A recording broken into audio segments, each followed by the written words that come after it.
মানুষ সবচেয়ে বেশি অসহায় হয় কথার অভাবে।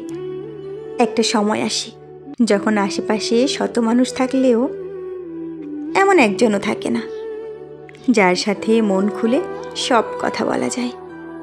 তখন নীরবতা ঘিরে ধরে চারদিক। হাসির আড়ালে জমা হয় একাকী শূন্যতা। বেঁচে থাকাটা তখন শুধু অভ্যাসে পরিণত হয়।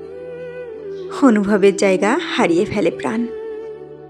মানুষের জীবনে সবচেয়ে বড় অর্জন যদি কিছু হয়ে থাকে, তা হলো সত্যিকার অর্থে একজন কথা বলার সঙ্গী, যে শুনবে অভিযোগ নয়, অনুভূতি, যে বুঝবে না বলা কথাগুলো।